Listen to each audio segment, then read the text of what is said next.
guys, welcome back to another video. We're super excited. Woo! This week we've been reading through a lot of different things, but we're focusing on Job. Fantastic. In today's video, the book of Job. Quite a good book. I mean, they're all good. They're all good. I don't want to. One of the more confusing and controversial ones, though, right? Yes. There's a bit going on there. Because basically we meet this guy, Job, who is one of God's most faithful servants, is just like a righteous man and just lives his life the way he should. And we have God kind of talking with the evil forces that be, Satan. And he's like, yo, you should check out this guy on earth, Job. He will always follow me no matter what. And then the bad guy is like, it's only because you give him a lot of stuff. And I don't think he actually will like you if he doesn't have any of it. And then Job loses a lot. So he loses like his livestock, his kids. He goes through all these like health issues. Yeah. And throughout it all, we see Job still being faithful to God, and not questioning. I think one of the most famous lines in here is like, God giveth and God taketh away. And pulling out the old English there. Yeah. But it's that idea of like, well, the Lord gives you what you have, and he can also take it away. And so we wanted to talk about Job and just like why, I guess, God like let him suffer if he was such a good guy. Yeah. Are you not telling us why he made him suffer? You're gonna tell us. Yeah, I think it's a fascinating book. So like in big academic terms, they always talk about it as disinterested religion, of the idea. The question is Job going to continue to love God even if I can't look at the last 4 hours and see a reason to do it, right? Is what God has done in the past a big enough reason to continue to follow him, which I think has so many implications for all of us today, right? Are we just looking at what did God do for me lately, or what has God done for me? Because if we look at the what has God done for me, it's immeasurable, right? Like, we literally have a God who sent his son to die for us.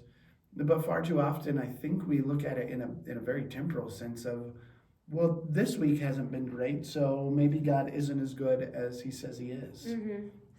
Yeah, I think that's a really good point. I once heard somebody say that if the only thing God ever did for us was send Jesus to die on the cross, that was already more than we could ever repay. Absolutely. And more than we could ever like thank him for.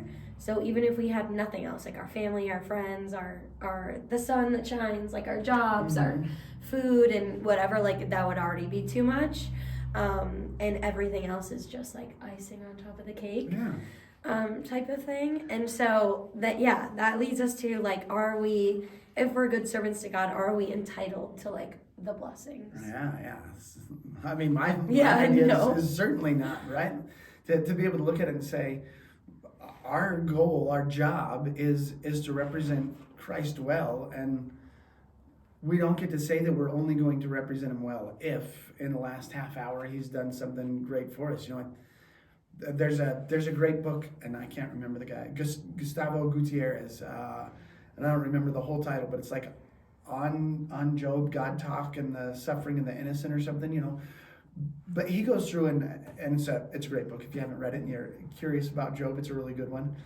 But the entire point of it is, what is suffering like, and how does that fit in with our Christian experience? And I think it's a tough one to wrestle through, because there's lots of places in the world where people don't really suffer a whole lot, both in a sense of like, you know, the country is more developed, or however you want to describe it, that the people there just don't suffer. Or on the other hand, you know, there are countries that are certainly a lot more open to worshiping God, and so they don't suffer for their beliefs at all. And Job is a book that it doesn't have any answers, right? You can go through and see so many confusing things, like why is it that Why is it that you got Satan, the accuser, is wandering around up in heaven and like nobody seems to care? And why is it that God approaches him and is like, hey, have you thought about Job? And of course, the questions that come at the end where we just get this little epilogue that's like, oh, don't worry, Job got a whole bunch of stuff back.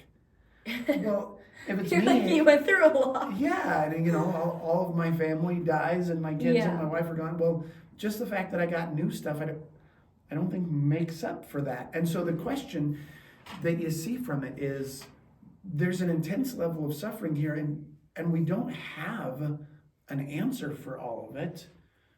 And neither do any of Job's friends. And so I think to some degree the point of Job is that there's not a point of Job.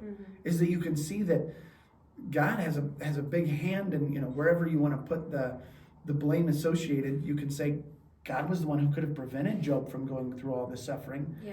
And not only does he not do that, but you can look at the end and objectively say, well, geez, Job wasn't rewarded for anything that he went through, in a sense that you can't bring your family back. You can't bring those memories. You can't get this stuff back. Yeah. And so how do we interact with people that are suffering? And do we somehow think that when we suffer, when things aren't going well, oh, let's just drop God because it must be all his fault? And so I think it's a really, really fascinating book that maybe doesn't have those clear-cut answers that we want. And maybe the fact that there's no clear-cut answers is the answer we should have. So true. It's like the idea of why bad things happen to good people or why good things happen to bad people. And oftentimes when we're talking to somebody that is suffering like in their daily life, we always try to be like, well, it's, God's plan, or like, it's just the way it's meant to be, or like, you should pray more. And like, oftentimes it's the saying nothing or just being there for somebody is like so much bigger than trying to explain it away, because we don't have an explanation. Like, things, we don't know why they happen. Yeah. And I was talking with Jolene about a story that my best friend just went through, and she was like, I'm gonna add that to my list. And I was like, what do you mean? And she's like, the list I get to ask God one day when I meet him. Like, I'll just be like, I didn't get that. I don't understand why that happened. Yeah. And it's like, the reality is like, there's lots of things that happen we don't understand. We don't know why, the things that happen do happen. And I think the no answer is the answer, like you said. So. And then even when we don't know the answer for these, we still know who our God is, and that eventually we're going to see that our time here was a relatively short blip, and focusing so much on the things that happened here miss the point of what he's trying to give us. So true. Yeah. Well, we're thinking about our friend Job today. Hope he's happy where he is now. And thanks for joining us for this week's video. We will be back again next week with something on Psalms probably. Proverbs, maybe. Yeah. Yes. Yeah. Is Psalms your favorite book? Do you have a favorite book? I don't know if you talked. Yeah, I don't know. I'd say Psalms is definitely up there. I've spent a long time studying it, that's for sure. It's a long one. You could spend your whole life just studying Psalms. So absolutely. We'll see you guys next week, and hopefully on a Sunday. And we hope you have a great week. Bye. See ya.